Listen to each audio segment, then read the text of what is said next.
Abisala, mahal na sa akin. Abisala. Sa akin na muna ang sandatang ito ni Perena. Higit ang mapapangalagaan mo ito.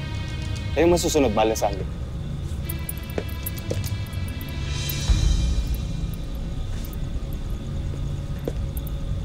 Ang sandata ni Adhara. Nais ko rin kunin ito. Ako muna magtatago. Ngunit mahal na sangre, hindi niyo mailalabas ang sandatang iyan sa silid na ito. Kinakailangan niyo muna magpaalam sa mahal na Reyna bago namin kayo payagan na ilabas yan dito. Hindi ba rin? Hindi ko rin nais na gambalain pa sa pamamahinga ang aking mahal na.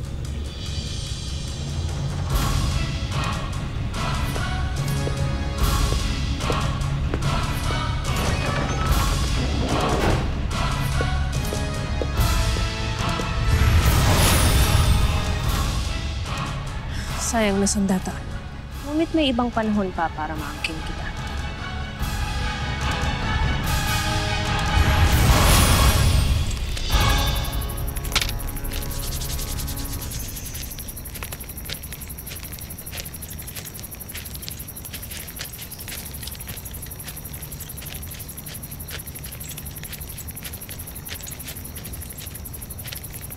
Sandali.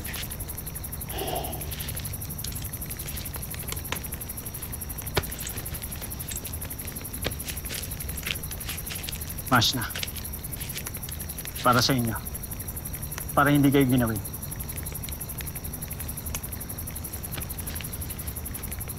Abisala, Yashmarael. Ngunit utang na loob, huwag mo na akong tawagin na Masya. Paumanhin. Hindi pa kasi ako sanay. Ngunit nais kong malaman ninyo na kahit noon pa man ay hanga na ako sa inyo. Hindi lamang dahil mahusay kayong pinuno, kundi matapang rin kayo. Abisala, Eshma, sa iyong puri.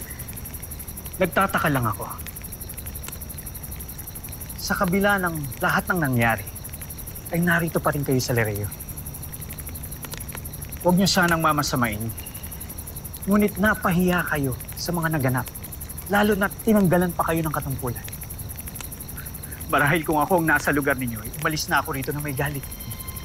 At saan ako patutungo? Lalo't wala akong alam na ibang tahanan kundi ang Lireo.